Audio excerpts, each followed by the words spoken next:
Constitución Política de Colombia, en su título segundo, cuando se refiere a los derechos, las garantías y los deberes, en su artículo 23 consagra entonces que todas las personas tienen la posibilidad o el derecho de elevar una petición respetuosa a una autoridad, ya sea a título público o a título privado, para que se le brinde una solución oportuna.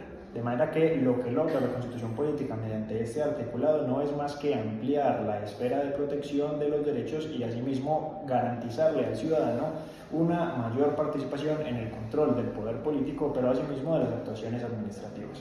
De manera que el CEPACA vuelve a la Constitución Política mediante su artículo 5 en el inciso primero y retoma exactamente la misma definición que venía trabajando la Constitución, pero el CEPACA se encargará entonces de tomar esa misma definición, pero llevarla a la práctica marcando un derrotero clave que permite ejecutar la figura del derecho de petición.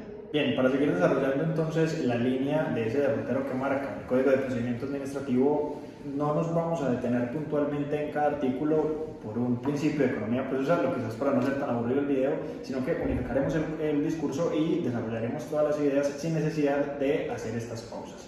De manera entonces que el Código de Procedimiento Administrativo lo primero que hará será decirnos o indicarnos cuáles son aquellos objetivos a los que les podemos apuntar o acudir por medio de un derecho de petición, de manera que todo esto se suscita a la obtención o prestación de un servicio, el reconocimiento de un derecho, la exhibición de documentos o la simple solicitud de una información. Asimismo, terminará esta parte introductoria del derecho de petición informando que para adelantarlo no es necesario hacerlo mediante la tercerización de un profesional en derecho. Es decir, entonces también que el derecho de petición pues sostendrá unos términos que de manera general acudirán a los 15 días una vez se haya recibido el derecho de petición por parte de la entidad administrativa correspondiente. Sin embargo, habrá dos excepciones. La primera es cuando el derecho de petición verse sobre la exhibición de documentos. En este caso tendrá que resolverse en los 10 días hábiles siguientes al momento en el que la entidad administrativa correspondiente haya recibido el derecho de petición. La segunda excepción corresponde entonces que se resolverá a los 30 días hábiles cuando se trate de una materia en específica exigida por la entidad administrativa en específico. Aunado a todo lo anterior, este código también hace énfasis en manifestar de qué manera podemos o debemos presentar los derechos de petición, de manera entonces que se suscita a dos eventualidades, la primera verbal y la segunda escrita. El solicitante podrá entonces acudir a la que desee de acuerdo pues, a sus disponibilidades y demás, sin embargo se le proporciona el derecho a las entidades administrativas de que decidan por ellas mismas si quieren exigir que las peticiones se realicen de acuerdo a determinados formularios o de determinadas maneras. Sin embargo, aunque la entidad administrativa exija que la petición se realice conforme a sus elementos previamente establecidos, eso no inhibe al peticionario de poder presentar sus argumentos o sus pruebas para respaldar la misma. Asimismo, entonces, el código respalda que los derechos de petición deben tener unos contenidos en los que si será buena idea entonces retomar el código para leerlos textualmente. Así las cosas, el Código de Procedimiento Administrativo establece entonces 6 elementos que deben estar en el contenido de las pretensiones. El primero entonces es la designación de la autoridad a la que se dirige. En segundo lugar, los nombres y apellidos completos del solicitante y de su representante y apoderado. Tercero, el objeto de la petición. Cuarto, las razones de las que fundamenta su petición. Quinto, la relación de los requisitos exigidos por la ley y de los documentos que se debe presentar para iniciar el trámite como si fueran medios de prueba. Y sexto, la firma del peticionario cuando fuera el caso. Hasta este punto sería muy práctico hacer un símil con lo que sería una demanda y lo que sería un derecho de petición. Me explico. Cuando usted presenta una demanda, si el juzgado considera que faltan requisitos, entonces lo inadmitirá y le concederá 5 días para que sanee esos hierros y presente los requisitos que al juzgado le faltaron. Asimismo, cuando usted presenta un derecho de petición, si la entidad administrativa considera que le faltaron requisitos, pues entonces le inadmitirá ese derecho de petición concediéndole 10 días para que usted allegue o cumpla con el lleno de esos requisitos para proceder adelante. Asimismo, el Código del Procedimiento Administrativo Asimismo, el Código de Procedimiento Administrativo consagra también entonces la posibilidad de enfrentarnos a un desistimiento tácito cuando estamos hablando de un derecho de petición. Y es que cuando el ente administrativo considere que el solicitante debe cumplir primero con una exigencia específica, le concederá un mes para que éste la lleve a cabo. pasado el mes, si ese requisito no se ha visto saneado, entonces se entenderá que no hay interés por parte del solicitante y se estará entonces ante un desistimiento tácito en el derecho de petición. Sin embargo, podemos encontrarnos con la eventualidad en que estemos ante un solicitante un poco más diligente, de manera que si éste considera que ya no habrá interés alguno para referirse a la solicitud que estaba adelantando, podrá abstenerse de seguir adelantando la misma sin perjuicio de volver a presentar una solicitud igual más adelante. Ahora, hay una excepción a esta regla, y es que cuando el ente administrativo considere que esa solicitud que se estaba adelantando por parte de un solicitante, sin importar que éste ya haya desistido de la misma, cuando considere entonces que esa solicitud responde a un interés público, sin importar el desistimiento reitero, podrá seguir adelantando. Remitimos nuevamente al artículo 23 constitucional, o al inciso primero del artículo 5 del Código de Procedimiento Administrativo. Vemos entonces que hablaba de un derecho a hacer una solicitud respetuosa a una autoridad administrativa. De manera que nuevamente este código lo que establecerá entonces es que esa solicitud debe ser clara, no debe ser reiterativa y debe ser respetuosa. Es decir, si en alguno de estos puntos la solicitud no los cumple, puede ser devuelta al solicitante, ya sea porque no sea respetuosa, porque sea reiterativa, que en este caso lo que hará el ente administrativo será remitirse o remitir al solicitante a respuestas que haya dado en otros momentos, o si sencillamente no son claras, ya sea que la solicitud no sea clara o el objeto no sea claro, pues se le devolverá al solicitante para que éste, en el término que ya les he hablado anteriormente, pues sanee esas incongruencias y la vuelva a presentar nuevamente. Asimismo, establecerá también una prioridad, es decir, ya establecimos que los derechos de petición se responden a los 15 días hábiles una vez se haya notificado al ente del cual se requiere la información. Sin embargo, habrá dos excepciones a esta norma que agilizarán o le exigirán celeridad al ente que solicita la información o que se le está solicitando la información. Esto es cuando se esté ante una situación en la que se necesite reconocer un derecho fundamental y asimismo se esté poniendo en peligro inminente determinadas circunstancias. Ambas situaciones, tanto el derecho que debe ser real y que de verdad lo debe tener la persona, como el peligro que de verdad debe ser inminente, deben ser previamente establecidos y comprobados por aquel que lo solicita. Y la segunda excepción será cuando esto ponga en peligro inminente la salud. Ante esos dos escenarios no se cumplirá el término de los 15 días, sino que ante la autoridad competente se le exigirá una celeridad. Asimismo tenemos la competencia, que si seguimos en la misma línea de hacer una símil con una demanda, pues el ente administrativo podría estar en el escenario en que esa solicitud pues, no sea para él no sea el legítimo receptor de esa solicitud y en su lugar pues tenga que remitirlo a la ley. En este caso, los 10 días hábiles comenzarían a regir desde el momento en que aquel funcionario competente es notificado de la solicitud. Desde este punto, si venimos desarrollando el articulado del Código de Procedimiento Administrativo, comienza entonces a hablar de lo que sería el debido trámite de un derecho de petición. De manera que viene un artículo que va a hablar concretamente de la organización, es decir, todas las entidades administrativas deben tener una organización interna que le permita llevar a cabalidad todos los derechos de petición que lleguen, de manera que no haya excepción para que alguno se quede sin respuesta. Asimismo, le brindará la oportunidad a estos entes administrativos de desarrollar la idea de que en el caso o en la eventualidad en que haya más de 10 solicitantes refiriéndose a la misma pretensión, entonces podrá incluirlos a todos estos en una misma respuesta en aras de darle más celeridad al proceso o de acudir a ese principio de economía procesal al que acudimos nosotros mismos iniciando el video. En ese mismo sentido, entonces, si hay una autoridad que debe cumplir con nuestra respuesta o que debe brindarnos esa solución oportuna a la que hace énfasis el artículo 23 constitucional, pues entonces, ¿quién se asegura de esto? ¿Quién vigila que esto de verdad se cumpla? De manera que entonces concurren dos personajes importantes, hablando de personajes realmente que son instituciones, pero lo minimizaremos a personajes. Serán entonces los personeros distritales o municipales o en su defecto y con mayor medida serán entonces la Defensoría del Pueblo y la Contraloría. Señala el Código de Procedimiento Administrativo este derrotero general para el procedimiento del derecho de petición. Lo que va entonces a concluir este capítulo no va a ser más entonces que unas disposiciones especiales que consagrará él mismo hacia las diferentes eventualidades o resultados y el porqué de los mismos que se puede encontrar aquel solicitante que se esté dirigiendo a presentar esa solicitud. De manera que la primera de las negativas puede ser la información de documentos reservados, que en esta eventualidad, tal como hicimos anteriormente, también vale la pena referirnos textualmente al código para enunciar esos 5 elementos que serán entonces de calidad reservada. El primero serán entonces los protegidos por el secreto comercial o industrial.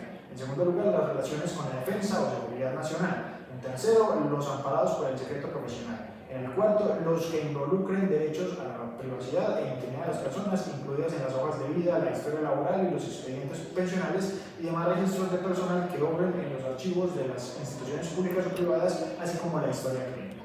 Y en quinto lugar, los relativos a las condiciones financieras de las operaciones de crédito público y tesorería que realice la nación. De manera que si estos documentos son reservados y yo quiero tener acceso a uno de esos documentos, pues lo normal es entonces que me rechacen por la reserva del documento, que es una de las eventualidades que pudiera existir. De primera mano podríamos decir que este rechazo no procede o no procederá a recurso alguno. Sin embargo, el Código de Procedimiento Administrativo sí tiene apartado un recurso en específico que se encargará entonces de apelar a ese rechazo por documento reservado. Así las cosas, el único recurso que procede ante esto es entonces el de insistencia, que consistirá que cuando yo como solicitante me encuentre en una respuesta negativa, es decir, rechazándome porque los documentos que solicité son de reserva, entonces lo que yo podría hacer serán 2 escenarios. El primero, acudir al Tribunal Administrativo Seccional cuando la entidad a quien iba dirigida la petición verse sobre una institución departamental o una institución del Distrito Capital de Bogotá. Y la segunda es acudir al juez administrativo, al juez del circuito administrativo, cuando se trate de instituciones distritales o municipales. Ante esta eventualidad, el juez tendrá 10 días para decidir si los documentos, pues efectivamente, entonces deberán quedarse ya por temas de reserva o si pueden ser compartidos conmigo como solicitante. Cabe resaltar que estos 10 días son interrumpibles. ¿Qué quiere decir esto? Que hay 2 excepciones por las que podríamos interrumpir este término. El primero es cuando el juez, previo a su fallo, decida solicitar los documentos que están, digamos, en ese objeto de litis para ver si de verdad son o no objeto de reserva. En segundo lugar, cuando esa entidad a la cual se le está solicitando la información pues decida pasar ese expediente a la sala correspondiente del Consejo de Estado para que sea este quien decida si el proceso debe o no debe continuar en función de la reserva de los documentos. Bueno, procederemos a hablar entonces del silencio administrativo, el cual es un fenómeno que la ley contempla con la finalidad de proteger el derecho de petición consagrado en el artículo 23 de la Constitución Política, para los casos en los que la administración no se pronuncie frente a peticiones, frente a recursos interpuestos por la administración, generando un acto ficto o que presuntamente se niegan o se acepta lo solicitado. Procederemos entonces a hablar del silencio administrativo positivo. En virtud del denominado silencio administrativo positivo, la ley contempla que la falta de decisión de la administración pública frente a estas peticiones o recursos presentados por los ciudadanos tenga en sí un efecto como si la autoridad les hubiera resuelto de manera favorable. El silencio administrativo positivo es excepcional y procede solo contra casos expresamente dichos por la ley. Los que entonces así se configuran para el silencio administrativo positivo son que la ley le haya dado a la administración un plazo dentro del cual deban resolver esa petición, contemplando de manera expresa que el incumplimiento del plazo tiene efectos de silencio positivo y que la autoridad que esté obligada a resolver no le haya hecho un trámite dentro del plazo legal. Dentro de ese mismo plazo no solo se debe emitir la decisión, sino que también su respectiva notificación de una debida forma. Como segundo requisito, hablaremos de que para que el silencio administrativo surta efecto jurídico se debe protocolarizar a través de una escritura pública ante una notaría. Como tercer requisito, decimos que la escritura pública con sus anexos generan los mismos efectos que un acto administrativo, por lo que se le deberán presentar a la entidad correspondiente para que den un cumplimiento y acaten estos derechos que por decisión del silencio administrativo se generan a favor del interesado. Debemos hablar de un silencio administrativo negativo. Se constituye cuando la administración o entidades públicas, transcurrido el tiempo establecidos por la ley, no dan una respuesta a solicitudes o recursos que les son formulados. En estos casos, pues se deben entender que las solicitudes se han resuelto negativamente. Entonces así procederá el de reposición ante quienes pidió la decisión para que la aclare, modifique, adicione o revoque. El de apelación para que ante el inmediato superior administrativo funcional con que mismo propósito se hizo. No habrá una apelación de las decisiones de los ministros, directores de departamentos administrativos, superintendentes y representantes legales para las entidades descentralizadas, ni los directorios u organismos superiores de los órganos constitucionales autónomos.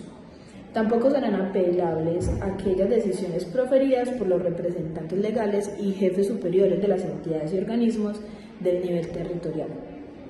El de queja cuando se rechace el de apelación. El de queja es facultativo y podrá solo interponerse directamente ante el superior del funcionario que dictó esa decisión, mediante escrito al que deberá acompañarse con copia de la providencia que haya sido negado el recurso. De este recurso se podrá hacer entonces uso dentro de los 5 días siguientes a la notificación de esa decisión.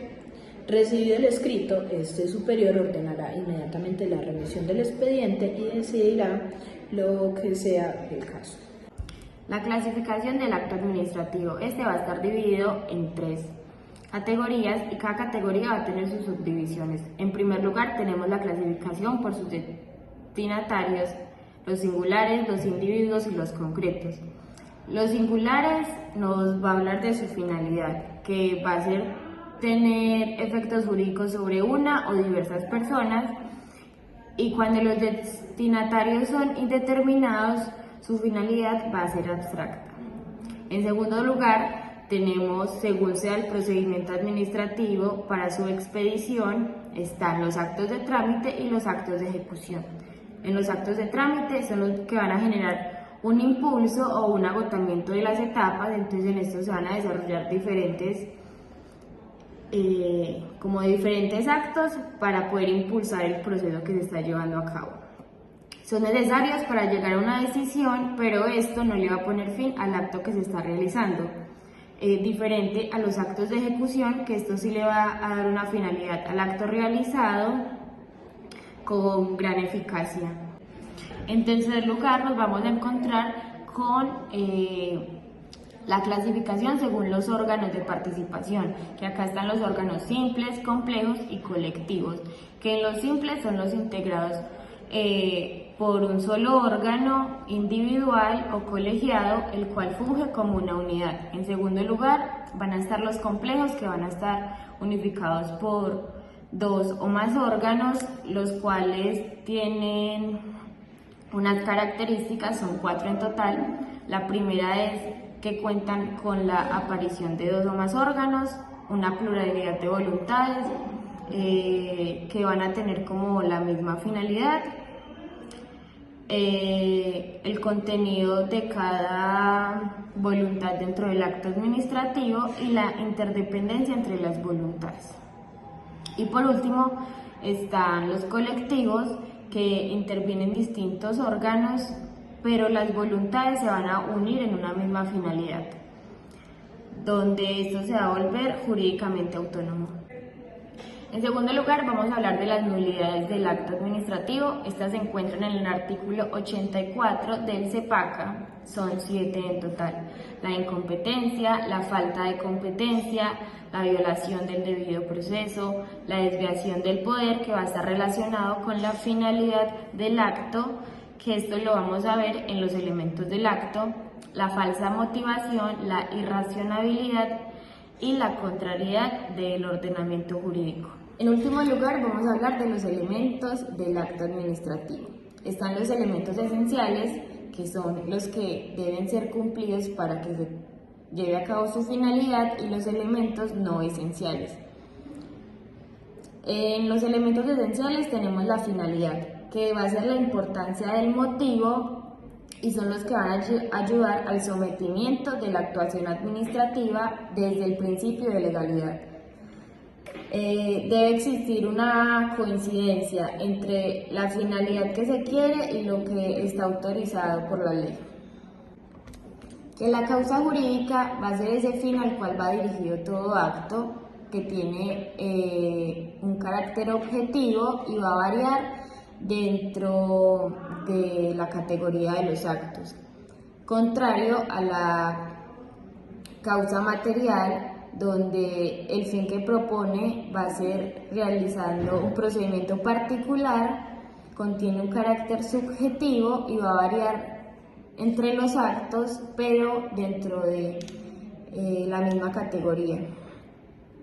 Está el término que actúa es nunc, eso quiere decir que no tiene efecto retroactivo, dando una armonía con la irretroactividad del acto administrativo.